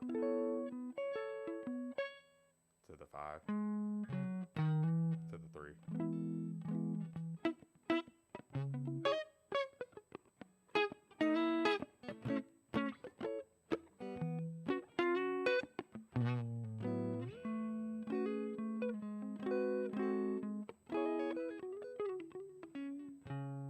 Ooh. Sorry. I saw random movement on the floor. It might have been my shadow, but I thought I was getting chased by a bug or something.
Currently, let me just take the phone off the tripod. Boom, big zoom. Please ignore my Crocs. I should probably put my phone back on the charger. Currently, I'm using a Line 6 Pod Go. I'm not talking to the microphone. Currently, I am using a Line 6 Pod Go. This Line 6 Pod Go is serving as my amplifier because I am not going through an amplifier. I am routing the Line 6 Pod Go all the way through to my mixer board. So it's coming in out of this channel right here. No, out of channel 2. So if I mute it, nothing. But as soon as I unmute it, I didn't even mute it. There it goes, muted. As soon as I unmute it, there it goes. I had the volume turned down on the guitar. But that's currently what I'm playing through. Now, out of this Line 6 Pod Go, I also have it connected. With this Line 6 Pod Go, I also have it connected to my computer. With that being said, my computer is capable of showing you specifically. I keep clicking on the wrong thing. My computer is able to show you specifically on a larger screen what we are looking at. So how about we look at that, shall we? You see that down below? I'm going to pull it down some. Hopefully that helps. Pulling it down did not help. Oh, undo. Undo. I'm not able to do anything about that. What if I pull myself up some? Yeah, let's do that. I know I just cut off my face a little bit, but I am using the preset 3A as you see on this right side. I'm on 3A at the moment. I could change the presets by the click of a button. I'm going to show y'all my feet as I do this, because you don't really need to look at me. I could change all of this with the click of a button. So right now, I'm changing this to mode. And now, it's all the different presets. So at the top of the thing, which you really can't see that well, you see how it has that white box. That white box represents that red dot, which also represents the fact that we are on 3A right now. If I press this one, now that white box on the right side is what lit up. And now we're on 3B. You saw it just changed on the screen. No, I'm saying same thing with 3C. It just changed on the screen again. 3D, it just changed on the screen again. I like 3A. 3A is archetype. And as we were looking at it, switch to the bottom screen. So that means you're looking at me again. As we are looking at it,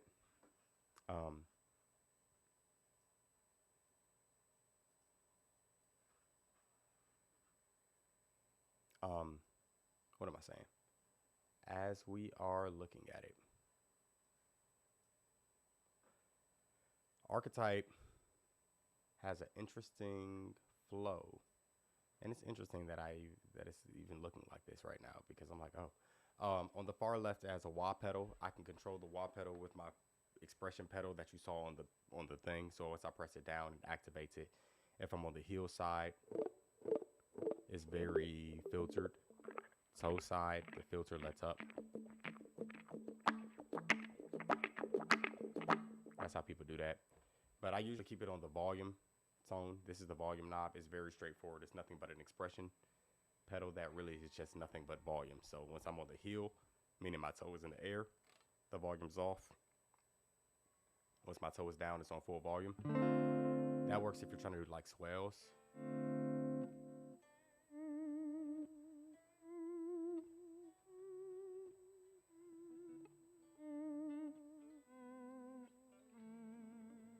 Heard the swells. You didn't hear the accent, but you heard the note come in. People do that all the time, especially guitarists do that all the time. After that, it has this send an effects loop, meaning if I had other pedals that I wanted to plug in, I could. Then it goes into this clean amp, and then it goes into this cabinet. Neither of those were turned on, surprisingly, and it sounded great in my opinion. So now I'm going to turn the amps on and see what the difference makes. It just sounds brighter and warmer compared to just the sound of the guitar. I kind of like it with it off. I've been playing with it off this whole time.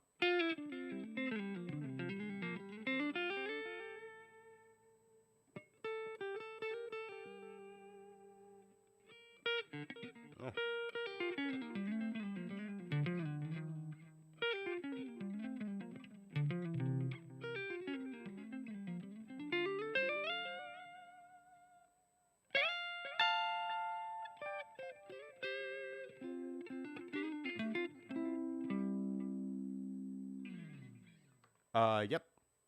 Anyway, though, after the amp and the cabinet, it has a delay. I like the delay on. Usually, you can control the feedback so that it gives you more delays.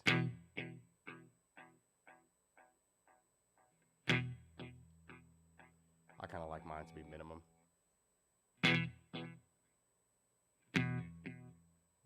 Let's try 13. Yeah, that's not bad. It gave me 3 of them. I'm a fan of that. After the delay, I have a dynamic, which is really just boosting a little bit of volume. I got a reverb on. This is a room reverb, but there's plenty of. And the thing about all of these pedals, like all of these are just built-in pedals and built-in amps.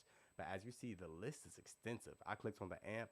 Those are obviously 1, 2, 3, 4, 5, 6, 7, 8, 8 by 20. Let's just say 160 amps are on here. I just said 20 to say a number. It could be anywhere from 80 to 100 80 to 160 amps built on here, and that's just amps, not even including preamps, because you could separate the amps versus the preamps too. So there's a plethora, and then a whole bunch of different cabinets, a whole bunch of different delays, a whole bunch of different dynamics, a whole bunch of different reverbs. I'm using a room reverb right now, but a lot of people don't even know there's different types of reverbs. Like, you got room reverbs, hall reverbs, plate reverbs. A lot of people know halls and chambers because they think of like cathedrals. Shimmers, which are very popular on guitars. There's only 7 different types of EQs. Interesting. But they got everything else. And all of these are emulated off of Line 6's pedals. So these aren't just anybody's pedals. These are Line 6 pedals. I just switched over to preset 3B because now you're able to see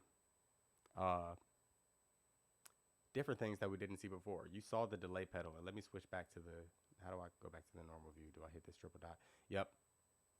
This orange pedal is the distortion pedal. You were commenting, you said you want to learn all this too, like how to use it. You're just using delay, distortion, overdrive, because that's all you have. This has distortion as well. Delay is beautiful. Overdrive is nothing but a dynamic pedal. So wherever I had dynamics, right here, I'm pretty sure my overdrive will be in here. We have a lot of compressors. There's a gate, compressors. I don't see any drives. Unless I see boosts.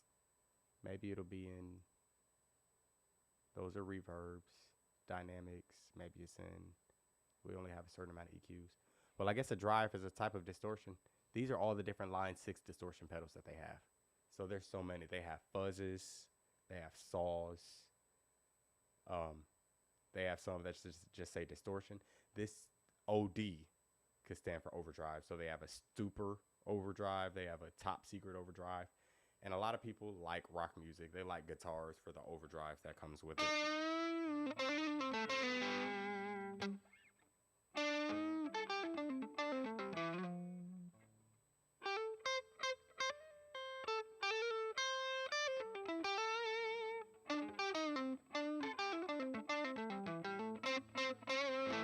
They got a megaphone. I ain't never seen that. I'm sorry. Now I'm curious.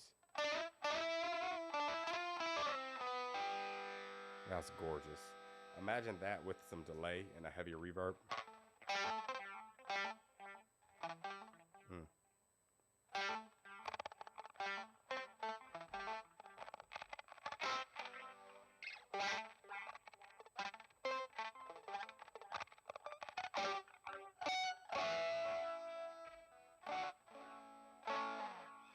Yeah, I don't know how I feel about that. Not even gonna lie to you. I'm not really a huge distortion person.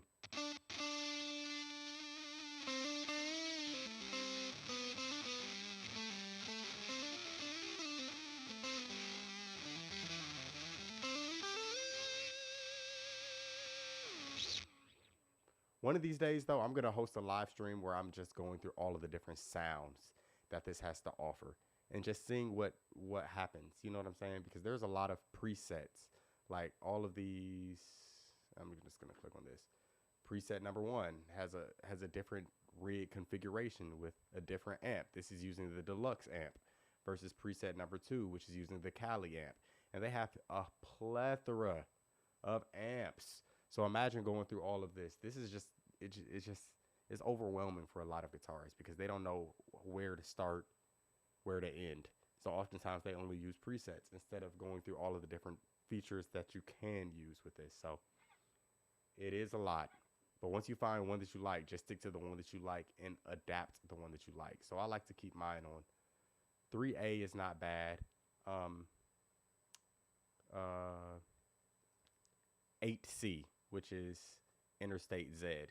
I have an 8C and an 8D, which is both Interstate Z. I just duplicated it and adapted it. I think I used a different amp for the different ones. Yep. So this is 8D.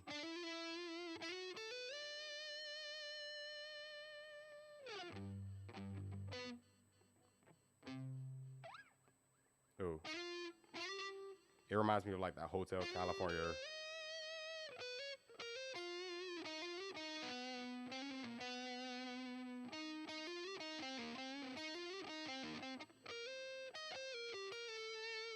It reminds me of that tone for Hotel California. Then you got 8C. 8D is the one that I edited. It just does not have that same distortion. But it does have a distortion pedal.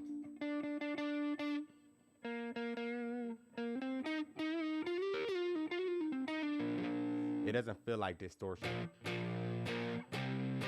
It doesn't feel as heavy as 8D was. And that's because it's an amp difference. So 8D just feels like...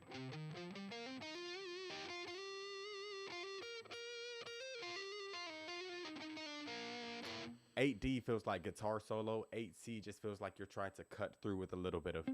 Oh, my bad. I got to turn the distortion back on. With a little bit more bite. Matching. And depending on what pickup you use...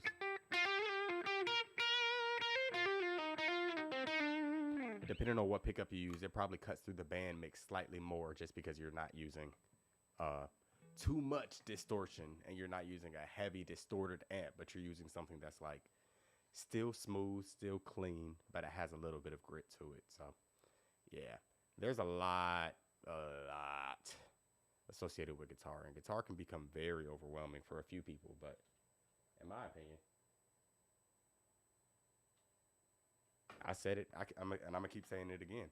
When it comes down to it, all you're doing is plotting points in your mind every single time that you pick up the instrument, or every single time that you perform, or every single time that you're practicing. You're just plotting points in your mind, plotting dots. And I don't know if you've ever drawn from those Connect the Dots books, but imagine every dot is a different concept. Like you have the dot, which is a note C, then you have the dot, which is a note D, then you have another dot, which is C to D being a whole step apart. Now you just connected those dots. And eventually all of those dots are going to connect to form the most beautiful picture, which is going to be a picture of yourself playing guitar.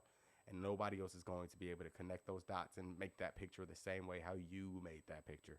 So I often get overwhelmed with guitar and overwhelmed with music, but at the end of the day, it's not too much because it's just as much as you make it. You know what I'm saying? So yeah. This was probably about $500, $550. I got it from Guitar Center. And I usually use it whenever I'm traveling. I know I'm getting on flights. I'm not able to take amps around when I'm getting on flights. But I do have a couple amps. I got an amp behind me right next to that guitar. That's a Fender GT100. They discontinued that model. Now they have the GTX100. That amp that I have the GTX100. It's in the living room. That's the amp that I usually move around with whenever I know I need an amp. But as of lately, I've stopped using an amp altogether, and I've been using this Pod Go plugged into the house. If I can plug into the house, like if they have a PA system or a mixer board or something like that. If not, I usually just bring my own PA monitor because I could plug a microphone into it as well. So it's kind of like double duty. You know what I'm saying? So it's like, what country are you in? If that's $60,000, that's, 60K is dollars. I'm saying it like in USD. What country are you in and what's your currency?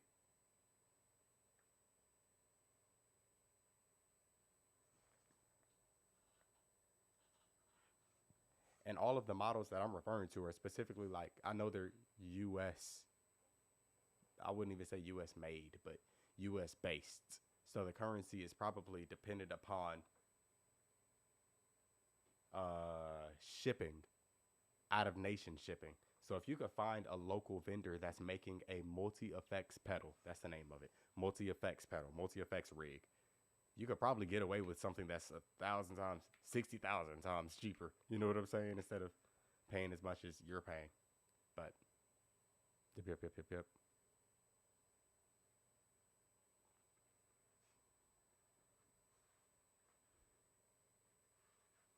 Ooh, I've been on this live stream for a long time. How long has it been?